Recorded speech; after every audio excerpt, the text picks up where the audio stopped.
Have you ever sat in that heavy silence at a family dinner? Here on Tales of Home, we retell those moments, honest, everyday, sometimes controversial. Every story is a mirror. Subscribe, join the conversation, and maybe find a little healing. The river behind our town hears the news before the church.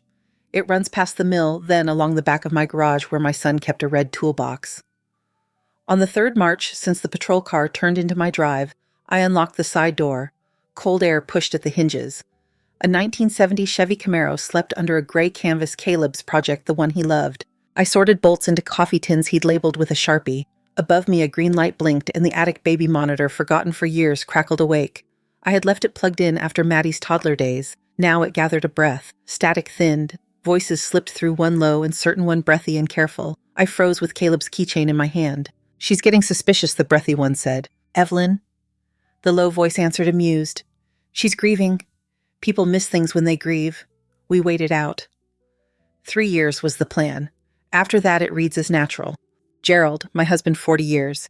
He investigates other people's disasters at Harbor Mutual. The other voice was Lena's, my daughter-in-law Morales, on the yard signs. She plants around the county. The monitor had caught the kitchen. 3 years is a long time, Lena said. "I'm tired of pretending we're only neighbors." "The calendar keeps us safe," Gerald said. "We don't improvise." A breath. Then Lena dropped her voice until the speaker hissed. In the car. "I still can't believe." "Don't name it," he said, soft but sharp. "It was age and bad luck. That's our story. Keep it there. Age and bad luck." The phrase he gave the trooper and the pastor and me when sleep wouldn't come. He would fold me into his blue shirt and talk about timing without ever saying my son's name. "You cleared the messages?" Lena asked. "Calendar's clean," Gerald said. "Reminder set. And I smoothed things at work. The fund won't be a problem." The fund. At Harbor Mutual, there's a column Gerald guards. That word ran cold through me. I set the tin down. The Camaro's cover shifted as metal answered march. Footsteps, a chair scraping, and the monitor slid back to ocean. I stood a long beat with nothing but my breath. Then I wiped my hands, went inside, and let the thin light of March fall across the hall. On the fridge, Maddie's Crown River trembled in the draft. From the kitchen came the clink of spoon to mug, and Lena's careful laugh, the sound she sells with granite countertops. I didn't go to them. I opened the junk drawer and found my old phone, the one I kept, because it holds the voice I refuse to delete. The screen lit. A week-old notification waited, one new message from G. I sat at the dining table and pressed play. Pocket static first, then the kitchen nearer, deliberate. Gerald's even voice. "If anyone asks, we were here the whole evening." We checked on Evelyn before the service. We watched the 6 o'clock news. We said goodnight. Lena whispering, "And if someone digs into the timing, my appointment, call it a checkup," he said. "Say you were run down. Keep your phone clean." A small clatter like a spoon bouncing once, and the message ended at 38 seconds. No nouns with edges, only the outline of a story being sanded smooth. I flipped the phone face down and listened to my breath as if it belonged to a stranger passing through. Grief makes a yard look clean in winter. The snow covers what's underneath without moving it at all. For 3 years I walked that white quiet. I brought casseroles to Lena, watched Maddie on Thursdays while her mother sold kitchens with islands, learned to sleep on my side of the bed like the middle was a road you don't cross. The monitor hissed again, just static, a ghost breathing. I unplugged it, then plugged it back in. I stepped to the kitchen doorway and watched without entering. Gerald in a loosened tie, reading the paper like men do in towns that refuse to hurry. Lena in a cream sweater, both hands around a mug as if heat could bend the truth. Maddie's backpack leaned by the mudroom door with a tiny silver wrench keychain that clicked when you turned it. "I'm going to the library," I said, and my voice sounded ordinary. "Do you need anything?" Gerald looked up and he used his committee smile.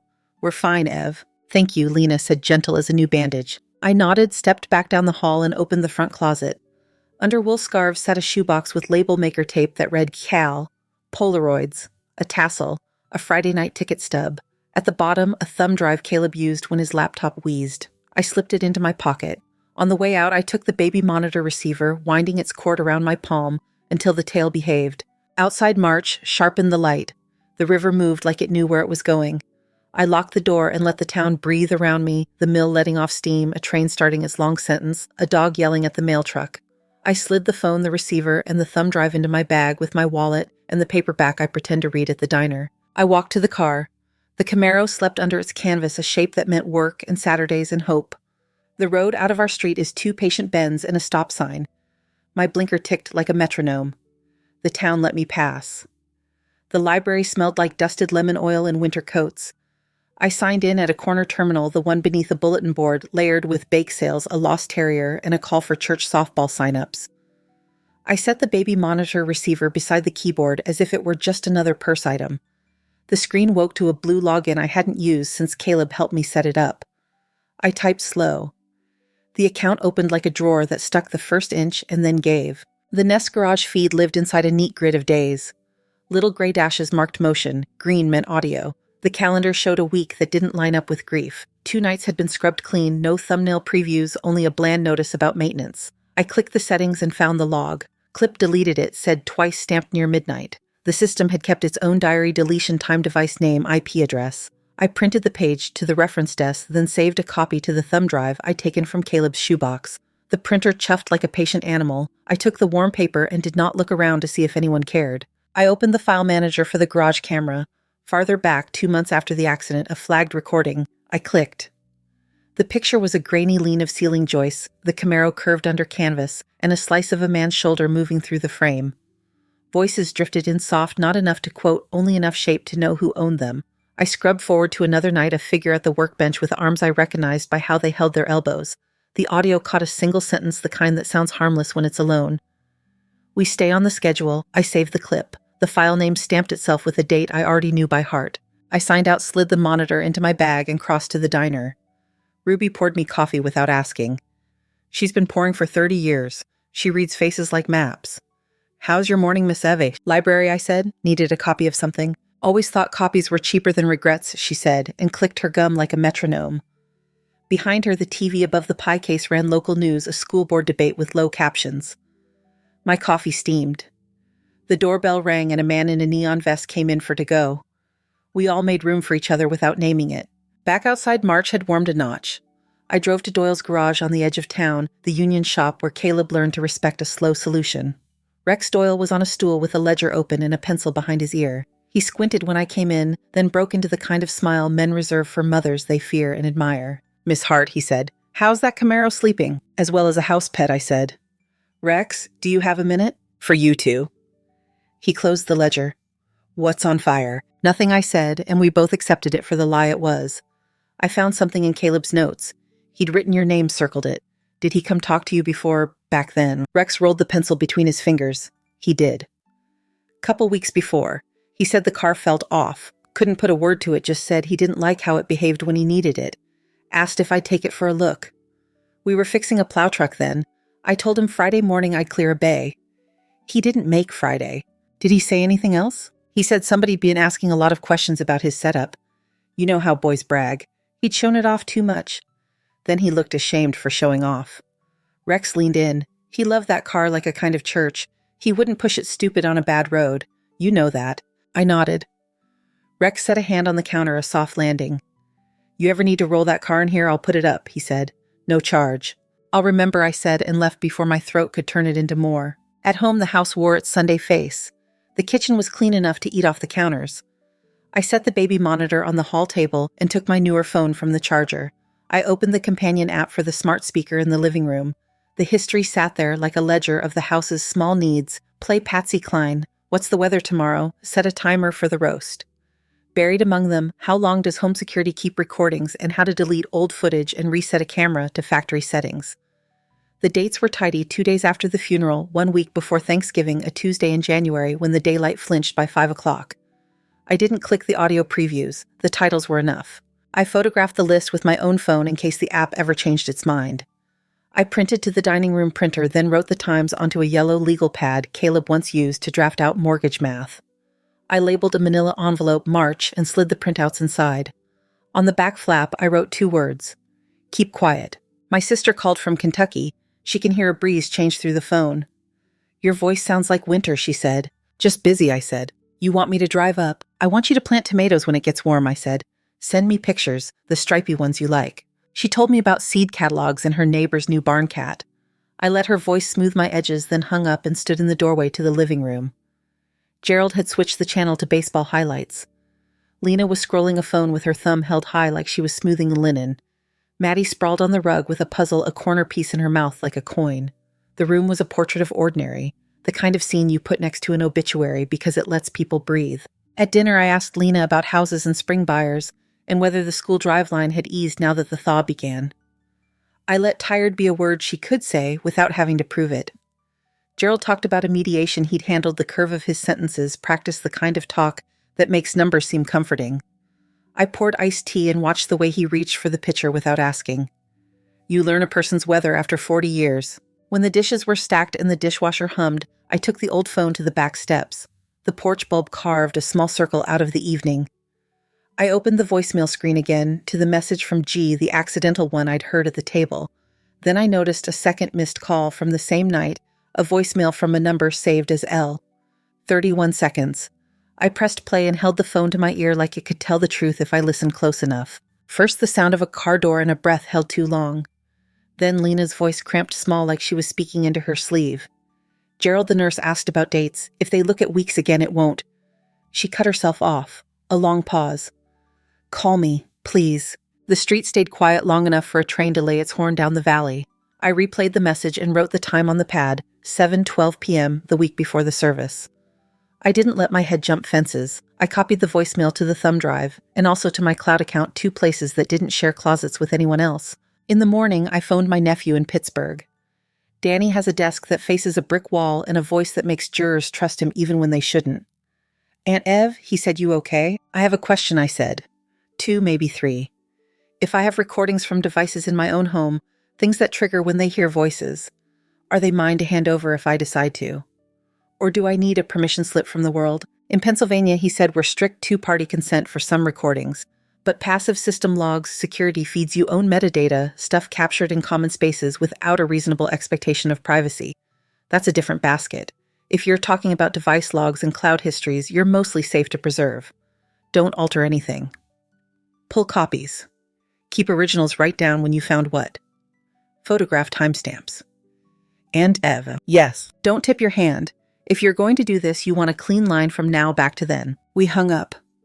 I wrote down the date, the time, and Danny preserved do not edit. Then I washed the breakfast plates and played the radio so the house would feel normal when Lena arrived to drop Maddie before showing out by the lake. We colored on the floor. Maddie chose blue for the river and gray for the bridge. She put a small red dot on the map where she thought home lived. Grandma, can we make cookies after lunch? She asked, crumbs of graham cracker on her lip. We can, I said. We'll use the big bowl. By noon, I had 3 envelopes in the hall closet labeled with months and a 4th with a single-word names. The house ticked in the weak sun. Gerald texted that he'd be late. Lena texted a photograph of a kitchen with marble that wasn't from any quarry we could afford. The baby monitor sat unplugged on the table, its cord coiled, a quiet animal, waiting to be told which room mattered. I folded the legal pad in half and slid it into the March envelope. The river outside moved toward the bend. The town moved with it. I kept my breathing measured the way you do when a blood pressure cuff tightens, letting the pressure find what it needs to find without fighting its hand. Sunday put on its good shirt. I browned a pot roast, slid it into the oven, and opened the windows an inch to let March air rub the house awake. The hall closet held 3 envelopes and a folded legal pad. I didn't touch them. I laid out plates, ice water, a small vase of grocery store daisies. Ordinary on purpose. Gerald arrived with a pie from Simmons Bakery and the face he uses for block parties. He kissed my cheek, smelled like aftershave and copier paper. House looks great, he said, easing the pie onto the counter like good news. Thank you, I said. Lena came a few minutes later with Maddie and a tote of crayons. Maddie found the rug and spread her kingdom. Lena, in soft gray, poured herself sparkling water and stood at the sink as if rinsing her hands of something no faucet could find. You didn't have to make all this, she said to the window. I like my kitchen to remember what it's for, I said, and turned the roast. We ate. The table did what tables do, held our elbows, our small talk, the clink of forks. Gerald told a story about a case down in Greene County, all careful nouns and polished verbs. Lena described a lake house with windows tall enough to make a person believe in sky. Maddie hummed to herself between bites and asked for extra salt like it was glitter. After dinner, I set down dessert plates and a knife and brought a chocolate cake I'd made from the recipe card Caleb smudged as a teenager. I put his Camaro keychain beside it like a coin on a map. Thought we could have a slice for him, I said. Lena's face shifted a fraction. Gerald's jaw worked once and then found stillness.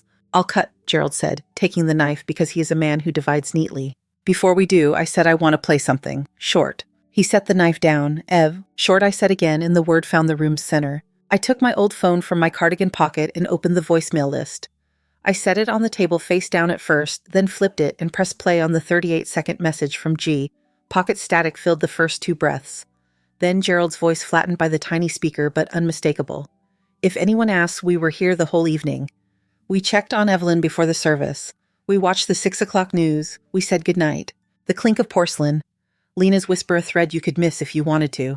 And if someone digs into the timing my appointment, call it a checkup, Gerald said. Say you were run down, keep your phone clean. The recording ended with a small bump, the sound of a spoon landing where it didn't mean to. I let the silence after it breathe on us. Gerald spoke first, voice measured. Ev, you've got to know how grief fogs people. We were talking about the order of that week, trying to support you to keep details straight. That message is a fragment. It lacks context. Does it? I said. He folded his hands, knuckles pale as if the right posture could prove innocence. It's not kind to kindness, I said, is cake. This is a recording. Lena's fingernail traced the rim of her glass. I was at a doctor's appointment that week, she said softly. It was nothing. I was tired. That's what that was, tired. Of course, I said, and reached under the chair for another item. I set the baby monitor receiver on the table. A green light answered the room. This tells a different kind of story. Gerald's eyes hit the light like it was a red one. That old thing, Evelyn, come on. It woke itself, I said. It collects what it hears in this house, whether anyone asks it to or not. Which means stray noise, Gerald said quickly. Not reliable, junk signals. Some signals carry names, I said. Some carry calendars. Maddie, who had been building a parade of markers, looked up. Can I watch my show? Yes, sweetheart, I said. Go ahead. She ran to the living room. The theme song floated back bright and tinny, a weather report that promised sun in a room that didn't have any. Ev, Gerald leaned in, palms open. You are in pain. We are too. If you're gathering up half things too. I slid a sheet of paper across the table, the nest log I'd printed at the library. The system's tidy handwriting lined up the deletions, timestamps, device names, an IP address that lived inside our walls. I put a second page beside it, the smart speaker's query history with questions about how long home security keeps recordings and how to reset cameras. I didn't say the dates aloud, the ink said them for me. Lena's pupils went wide like a deer's when a fence appears where a field used to be. Gerald, she said. We manage devices all the time, he said too quickly. Everything records now. Clearing memory isn't a crime. Neither is asking how to do it. I asked a different question, I said. I asked whether your story is what you've been practicing or what happened. He looked at me in this way a man looks at a lock he's certain he can pick. You are misunderstanding. This is a jumble. You're making meaning where there's none. Lena's glass tipped and righted. Water slipped over her hand and pooled under her wrist. She didn't wipe it. Gerald, she said again, quieter, like the name could shrink. She has the thing from the nurse. I turned to her. What thing from the nurse? Her mouth opened and closed, a fish remembering air. They asked about weeks, she said to the table. They always ask, it's what they do. I told them what we said I should say. But if anyone lines the days up side by side, it doesn't. She stopped. Her eyes flicked to Maddie's cartoon glow in the next room, and then back to me. It was a checkup, she said, as if repetition could sand the edges off the word. Gerald's chair scraped. He stood, then sat again when the movement didn't help. Enough, he said, not loudly, but with the weight men use to carry an ending into a room. Evelyn, turn that thing off and hand me those papers. We are not doing this. I kept my hand still. Sit back, I said, not loudly either. Maddie doesn't need to see you reach for anything. We held still. The monitor's green eye waited. In the living room, the cartoon laughed as if it knew a punchline we didn't. I made copies, I said. The files live in places that don't ride to work with either of you. The papers you're looking at are extras. You won't improve anything by touching them. You think you can threaten? I think I can say what's true, I said. And I think I can place a phone call. He watched me stand. I walked to the wall phone because it was the one that made the most sense to that kitchen. I dialed the number I had written on the legal pad, non-emergency, for the county detective who'd asked us 3 years ago whether Caleb had enemies' bad habits, reason to drive faster than sense. The line clicked. Detective office, a woman said. This is Evelyn Hart, I said, steady. I have recordings and device logs related to a death you closed as an accident. The material is preserved and printed. I need you to come take custody. A pause measured itself. Ma'am, can you tell me the case name? Caleb Hart, I said. October 3 years back. One moment. Keyboard's brief voices, then another voice lower, professional, without hurry. Mrs. Hart, this is Detective Ames. Detective, I said, I have house device logs and audio clip from an internal monitor, a voicemail and printed system records. They indicate deliberate interference with what my son drove and with how that was later described. We are all under the same roof right now. Another beat, then a sentence that belonged to his job. Don't play or delete anything. Keep everyone calm. We'll come by. I'll set the papers by the door, I said. The front light is on. I hung up. The wall phone thudded against the cradle the way phones do when they know what they mean. I returned to the table. Gerald's hands were flat on the wood spread like he might hold the grain in place. Lena stared at the keychain, the tiny Chevy bow tie, bright as a coin in a well. "You called them," Gerald said, as if naming it might undo it. "Yes," I said. No one moved. The house listened, the tick of a cooling oven, the hum of a dishwasher. The cartoon's soft insistence that everything on the screen could be fixed in 12 minutes. I set 3 plates beside the cake. I cut clean slices. I slid one toward each of us. The knife made a quiet, certain sound against the ceramic. I lifted my fork and tasted what I had made with my hands. The room held. The green light on the baby monitor stayed on. The river behind the town kept moving toward the bend. Detective Ames arrived with a second car and a technician who carried cases like lunch pails. They logged into my hallway with paper first names times the weather. The technician photographed the baby monitor, the wall phone, the router lights, the garage camera's small black eye. I signed where they told me to sign. Gerald watched from the end of the table with his committee face turned down to low. Lena layered paper napkins under her water glass, as if the right number could stop a spill already made. They bagged the old phone after copying the voicemails in front of us. The technician narrated his own hands, creating preservation image UEO, verifying hash. Label Heart 01. He asked me to show him the smart speaker app. I held the screen and he took pictures without touching me. "We'll pull the provider logs with a warrant," he said. "This helps us ask for exactly what we need." Ames stepped to the garage. He stood over the Camaro in a way that told me he'd grown up with a father who kept a project under a tarp too. "We'll arrange a secure tow to the state lab," he said. "We'll document everything we touch and everything we don't. You'll get receipts for heirs." They left with 3 boxes. The house took its breath back inch by inch. Gerald said nothing until the taillights broke around the bend. Then he set both hands on the counter. "You've invited strangers into our grief," he said. "I've invited the right people into the truth," I said, and we let the room be the referee. 2 days later, Ames called. "Mrs. Hart will be executing warrants this afternoon," he said, which is a sentence a person only learns to say by saying it once the hard way. Sirens didn't come. Unmarked sedans did. At Harbor Mutual, 2 men in windbreakers walked Gerald out between glass and whispers. At the realty office, Lena went quiet and pale, then broke and had to be steadied by a receptionist who still tried to sell warmth with her eyes. I didn't go to either place. The dishwasher hummed. Maddie colored a pancake yellow. The lab report about the Camaro came back with sentences I read twice and then a third time.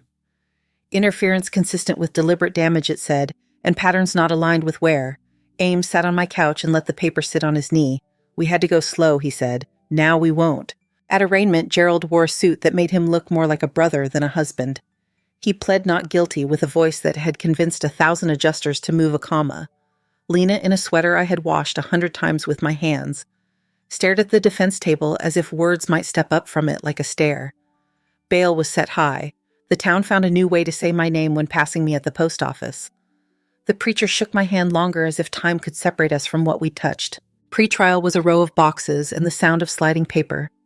The county attorney assigned to our case, Valerie Rivera, had hair like a gavel and the kind of calm people only notice when it refuses to break. "We'll bring this as simply as it can be brought," she told me. "Too much is a way of hiding. Enough is what a jury remembers." She started with the logs. The jury saw the Nest calendar with its missing squares, the deletion entries with times and device names. A man in a neat tie from the manufacturer taught them how a camera tells on a person even after it's been asked to forget. The state lab showed pictures of the car on a lift, a chalk line, here, a pointer there, language that never turned into instruction, only into conclusion. Not natural failure, the expert said, and then didn't say the rest. Rex testified. He talked about Caleb's hands and patience, about a feel you only get when a machine becomes your chore and your prayer. He told them about Friday morning that hadn't happened. He wasn't reckless, Rex said, and the jurors wrote the word down as if it could hold a weight for them. Rivera brought in a woman from Harbor Mutual's compliance unit, a quiet person named Marla who looked like she'd spent her life seeing what columns tried to hide. She described a claims relief fund. Gerald supervised small adjustments for hard cases paid out of a pool whose lid had been loosened. She didn't accuse him of a crime. That trial only opened the window to motive. "We flagged internal movements," she said. Mr. Hart was one of 3 with keys to that room.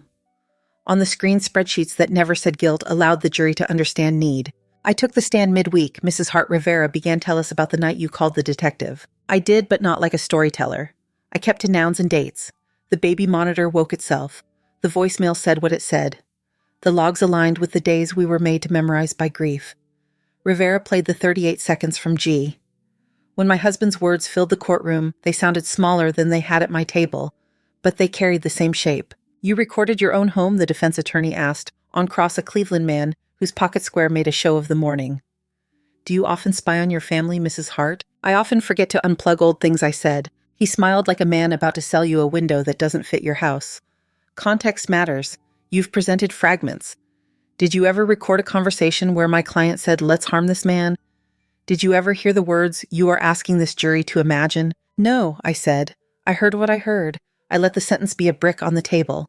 He tapped it like it might be hollow. It wasn't. When Gerald testified, he looked at the jury as if each was someone he'd helped after a storm took a roof. He said grief makes people rehearse the week so they don't misremember that delete is what you do when a device fills up and starts blinking. He said he had reached for Lena because his house had been emptied, that any man could be weak when the rooms got that quiet. He shook once at the word son and let the room see it. Rivera stood at the lectern with both hands resting like patients. Mr. Hart, she said you told Ms. Morales to keep her phone clean. Clean of what? Clutter, he said. Noise. You told her to call a medical visit, a checkup. Checkup for what? Fatigue. You went into the garage the night before Mr. Hart died. Why? He found a smile he uses for adjusters who think a deductible is a personal insult. To look in on a project that kept my home feeling like a home, he said. And the security camera recorded deletions at your IP address on 2 nights that showed activity in that garage. Your devices say many things after the fact, he said. Old machines guess. Rivera let that sentence sit with the jury like a joke that never finds a laugh. Then she said the Commonwealth calls Ms. Morales. Lena entered in a county blouse and a face without earrings. Her hands shook when she touched the oath card. I counted the beats between each breath like you count seconds in lightning. She began small. We were not good people, she said, but that isn't... I mean, she swallowed reset. Rivera gave her the gentlest nod I'd ever seen from someone wearing a badge. Did you and the defendant discuss how to appear after Mr. Hart's death? Rivera asked. Yes, Lena said. What to say, where to be, times that made sense. Did you make any recordings of your own? The defense was on their feet before the question finished. Objection. Surprise discovery sanctions. The judge asked us all to breathe in the hallway for 10 minutes while the lawyers threshed. In the corridor, I stood beside a vending machine with lemon chips that no one ever buys. The fluorescent lights were honest. The floor wax was straight from a school gym. When the jury returned a screen filled with Lena's home screen, she had made 3 quick audio notes on nights when her voice wouldn't steady and she wanted proof of what the grown-ups were saying to one another. The sound wasn't clean. It didn't have to be. The first clip caught Gerald's certainty. We keep our dates straight, he said. We don't show the mess. The second clip was shorter. A breath, then Lena whispering, if they ask about weeks, and Gerald answering, stick to the story. The third clip, recorded in the glow of a dashboard, had the sentence that sucked air out of the room. We are not going to be undone by a calendar, Gerald said. Not a concession, not a plan with parts just the map on which a plan sits. Rivera didn't look at me. She looked at the jurors and let them look back. Ms. Morales, she said, why were weeks a problem? Lena held the rail like a person finding her sea legs. Because the timing didn't match, she said, not whispering. Because I was asked to say I was just tired. You had a medical visit, Rivera said, not asking. Yes. Before Mr. Hart's death? Yes. Was Mr. Hart the father, Rivera asked, and the judge told her to mind her edge. Rivera stepped back half an inch. Did the timing point away from your husband? Lena nodded. I'm sorry, she said to a room that couldn't answer. Rivera called an office manager from the clinic. No private details, only calendar entries. A patient presented on the date in question, the manager said. A follow-up was scheduled. The jury learned no more than that. They didn't need to hear more. The last witness was Dave Richardson from Caleb's shop, who told the story I had not known Caleb had become careful, had started checking his car before work, and after had called to say he might take it in for a full once-over. He said someone who could get into his garage had been asking about how he ran things, Dave said. He didn't say a name. He said he didn't like the feeling that gave him. Closing arguments were not fireworks.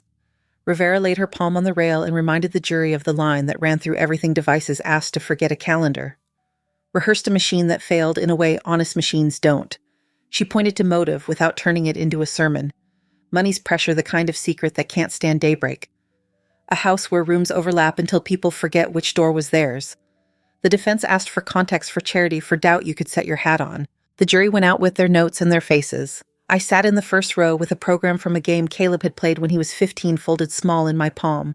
The courtroom clock ticked like a careful metronome. When the jury came back, the foreman held a paper that shook one corner at a time. The judge asked the question the law asks. The foreman answered the way a person answers when a thing is finally a noun and not a fog. Guilty, he said, on every count. I stared at my hands until they remembered the fork from the night I cut cake. Then I lifted my eyes to the man I'd married, and he looked at me like a person looks at a river that never once changed its mind. The jury left their chairs in a straight line like a fence. Gerald stood because the deputies told him to stand. The judge thanked the panel, then stacked his notes and said we would reconvene for sentencing when the report came back. Paper rustled.